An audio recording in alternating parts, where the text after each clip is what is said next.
everyone. My name is Katie, and this is Homeschooling for His Kingdom. Welcome. We're going to be picking up today with a friend of God through sorrow and grief, joy and laughter. In the last chapter, we talked about another diagnosis that we received for one of our children, but then also a healing that we also, and there it seemed to be that there was angels that came that night to heal. And I haven't spoken yet about the manifestation of the healing yet. We were still believing for it, but there was definitely a presence that night, some warmth in my uterus for the healing. So today we're going to keep going with chapter 15. It's entitled The Bug House and Answered Prayer. It was definitely a challenging season living in the duplex, and although having the whole duplex was helpful, each room was still very tiny, and most of the new side was used to store tools, drywall, a cement mixer for Sam, an air compressor, and so on. We didn't have a garage, so and it rained a lot there, so we wanted to keep the equipment safe and dry. One of the bedrooms became Zachariah's, which was helpful because then the girls would just have their own room together. Like the girls still shared a room, but then Zachariah could have his own. And another room became Sam's office, which he used as a loan originator when he was still doing that job. All that to say, things were still very cramped. I'm not complaining. I was extremely grateful to be in a warm, dry home, but when you're pregnant, you want to feel safe and kind of settled, you know? I felt neither. It was a very old, rundown duplex. And Sam never intended for us to live there. Remember, he purchased it and he planned to renovate it and put tenants in it. Either way, we were happy to have a home. The place was semi-clean when we moved in, but what I haven't mentioned yet is that there was a huge bug infestation, and I mean huge. In addition, there had been smokers before us, so there was nicotine stains all over the counters, the tubs, the sinks, and the walls. With my pregnant nose added to the mix, the nausea in those early months was almost overwhelming. No matter how much I would scrub and clean, the cockroaches and the other black things would scurry here and there. For a bit, there was even a mouse in the house who stared me down one morning. Well, I kept cleaning and cleaning, setting mouse traps and taking deep breaths outside and praying that the Father would provide a better place for us in His time. At the same time, though, I knew we were impacting the neighborhood with love from the Father, especially with the children. We kept trusting the Father for His timing, knowing we were furthering His kingdom while we were there. In addition, Sam and I knew he needed a good paying job before we could really live anywhere else. As we waited to hear back from the FAA, Sam applied to various other jobs and had some phone interviews. Meanwhile, he stayed busy working on the other duplex remodel. We were doing our best to stay on budget. I was cooking like crazy in the tiny kitchen, doing my best to keep things sanitary. We hardly ever ate out because we couldn't afford to. It was a good day if we had a $1.50 ice cream cone from McDonald's. Well, prayers continued, and then one afternoon in May, we came home from taking the kids to the park. Being pregnant, I usually brought up the rear at that point. Sam would wait for me. So the kids were ahead of us. They jumped out of the van, bounded into the house. As Sam and I followed, we began hearing scream after, "Oh no!" Then all the kids reappeared and ran back to us with frightened looks on their faces. We had no idea what was happening. What could have happened? We were only gone for an hour and a half, I thought. What could possibly have changed in this house? Sam bravely went inside. I carefully peered behind him. I'd never seen anything like it in my life. There was what looked like a carpet of termites crawling and swarming all over the living room floor, couch, and window. Masses were everywhere. Some were even flying through the air. It appeared they had come up through the floorboards or ducts somehow and were attempting to get outside. The couch seemed to be their on-ramp to the window and freedom.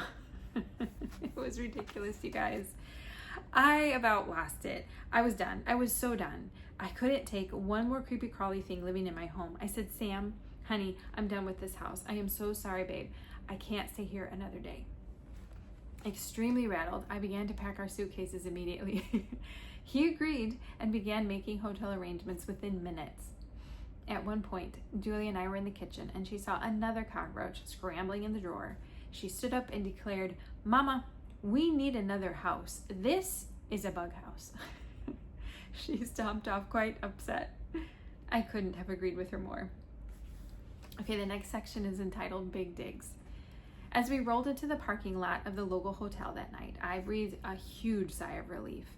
We lived at the hotel for about a week to just get our bearings and seek the Father for wisdom. Before the week was up, though, the Father answered loud and clear. He reminded me of the FAA dream he had given me. It was the end of May now, and just like in the dream, sure enough, the FAA contacted us, offering Sam a position as an air traffic controller. They gave us a list of locations we could choose from across the country. We were thrilled, and with new income now, or soon, from the FAA, we had peace about not going back to the duplex. It was time to find something more suitable to live in. The Father's communication and timing were perfect. The FAA moves slowly, usually, and we knew it would be about a month or more until paperwork was processed. Because of this and the practical need to have a kitchen and space for the kids to play safely while we waited, we knew we shouldn't probably stay in the hotel forever. So Sam thought it best to book an Airbnb or a short-term rental that's like fully furnished for about 6 weeks. He felt this amount of time would be enough for us to pray and decide the location, because remember, they're going to give us a list, right? And also for the FAA to process all the paperwork needed to get him back working there.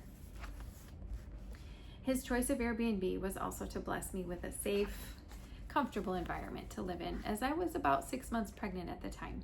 He knew I had been stretched to my limits at the bug house. Sam chose a home about 20 minutes away called Big Digs. It was huge and one of my most favorite memories that summer. It had a local swimming pool, which the kids and I loved, and a fenced-in backyard for the dogs. In addition, it was clean, didn't smell, and had a huge kitchen. It was so refreshing. The next section is entitled Federal Aviation Administration, or the FAA. Sam has worked air traffic for years, starting in the military and then for the FAA. Because of his background in mostly centers, which is high-level altitudes, the FAA only sent us a list of centers. So we could choose from across the country, but they were only centers, because that's where Sam's experience was in. We prayed over the list and felt led to choose the Atlanta Center, which is in Georgia. We were really falling in love with North Carolina and the Southeast in general, but since there was no centers in the state of North Carolina, we thought, well, Georgia would be the next best state. It's pretty close. Usually the FAA will give you your first choice from the list, but not always. We had just assumed and prayed they would give us our first choice, which was the Atlanta Center. So we began looking for housing near Atlanta while we waited to hear back. So we stayed at the Airbnb most of the days, but then we would take 2 or 3 days every week or so and just drive down and look for housing in Georgia. The FAA said yes to Atlanta Center and gave Sam a firm offer letter, including 3 options of start dates. The first one was July 17th, and then there was 2 more. I said to Sam, "Do you see it? You have to pick July 17th. He was puzzled. I reminded him of how July 17th, 2019 was the day we found out that baby John had passed away. And then also that July 17th, 2021 was baby Esther's due date. Well, since baby Esther had also passed away, I felt that the Father was still trying to redeem July 17th to us, but in a new, different way. The Father loves to redeem dates, and his signature was all over this date for Sam. As Sam realized the significance, he agreed and selected July 17th, 2022 as his start date. Well, while we waited for Sam's start date, we continued living in Big Digs and made trips down to Georgia to look for housing. No matter how much we searched or what the realtor found for us, we couldn't seem to find a good fit. We didn't think we were being unreasonable in our search. I mean, we had a very short list. I was hoping for land so I could get some livestock and start gardening again. And Sam wanted a pool with a big house. I mean, in the South, the pool is kind of important. It's really hot down here. Nothing seemed to be right, though. What was I missing, I thought? We kept praying and searching for housing. We all became weary of looking at house after house, and the time was ticking. I mean, his start date was coming up. About a week before we were to leave Big Digs, the FAA called Sam and said, "What do you think about the Jacksonville Center in Florida?" What a left turn. I was ecstatic. It was an automatic yes for me because, you see, over the past couple of years, I had been hearing all the amazing things that God was doing in Florida, and I was quietly hoping we might move there someday. Although I loved North Carolina, and I still do, and Georgia. Georgia's beautiful. I felt the Father was doing wonderful things in Florida. There is an air traffic center in Jacksonville, but for some reason it was not on the original list. So this was a surprise to both of us. The FAA only gave us 3 hours to decide though, hence my usually they're slow or take their time in the beginning of the chapter. They were not taking their time that day. Well, wanting to be diligent and faithful with whatever the Father gives us and sends our way, we did the best we could for 3 hours. There was no time to drive down, so we just called friends who had lived near there, and Sam quickly called one of the air traffic controllers who was his friend that had previously worked there. This gentleman went on and on about the politics and how challenging the center was. He highly recommended that Sam not take the position. Ugh, I thought, I did my best to keep my mouth shut. I mean, I wasn't going to be the one working there, right? He was. But in my gut, I just knew he was supposed to say yes to Jacksonville. I love Sam very much though, and I didn't want to force my way on him or push him to choose something he would regret. In addition, as the wife, the Bible is clear that I am to submit to my husband. You can find that in Ephesians 5:22. So I did. Sam called the FAA back that night and thanked them for the offer of Jacksonville, but told them that we would stick with Atlanta Center. My heart sank. I couldn't shake the feeling that we just made a huge error. While not wanting to push Sam, I quietly took it to the Father that night. It was a simple prayer, something like, "Lord, if we have somehow just made a huge mistake by turning down Jacksonville Center, please error correct us as fast as you possibly can." I went to bed and slept peacefully, knowing I'd done everything I could. The very next morning, the FAA called Sam back and rescinded the firm offer letter to Atlanta Center. Can you believe it? Firm offer letter. Okay. They said something like, "We need you in Jacksonville Center. If you say no, you will be out of the running for this job posting." Essentially, Jacksonville or nothing. Well, Sam and I couldn't help but laugh. He, of course, said yes, with time running out at the Airbnb and me being about 7 months pregnant now. Sam knew he needed to stabilize us and quickly. He and I both saw this as God's divine intervention. Remember what I prayed, error correct us. God was still answering our prayers for provision, but was sending us exactly where He wanted us. We finally understood why housing wasn't working out for us in Georgia. I'm sure the Father heard all of our prayers for housing in Georgia, but He knew the end game was Florida. He was protecting us and leading us. Here's a quick side note. Sometimes no from the Father is the best answer. He is faithful. He is true. Shortly after that, we packed our bags, waved goodbye to Big Digs, and began the 6-hour drive south to Jacksonville, Florida. And that's where chapter 15 ends.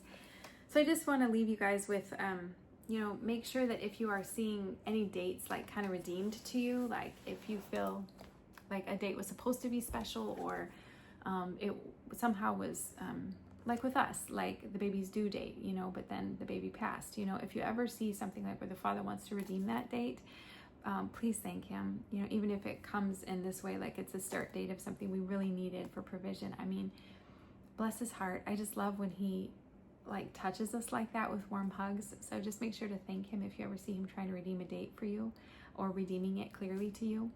And then also, just as wives who are watching, just remember, we're supposed to submit. And so I didn't rant and rave. I didn't, Sam, you have to take Jacksonville. I probably wanted to. I think at that point, to be quite honest, I was so taxed and so tired that I just gave it to the Lord, and I hope going forward that I will always be that submissive, and I do my best to. I don't mean to come on like an angel here because I'm not. But as wives, let's just remember, submit. If we obey the Father, He will be able to protect us more, right? So even if we think we're right, and that's fine, we might be, but just submit to the husband, right? Unto the Lord. I mean, unless He's asking you to do something sinful, obviously don't do that. But I mean, submit to Him as much as you can, and then take it to the Father like I did. Father, I just think we're supposed to really move to Jacksonville. If we are, talk to my husband, essentially. Anyway, just want to encourage you to just obey the Father. He's got your back. He loves you. And we don't have to hold on so tightly and try to control things, like we think we do. He'll work it out. Even if we don't always know which way is up in the middle of it all, he will work it out for our good. So anyway, I hope this encourages you, and I hope you're having a great week. I'll talk to you guys later.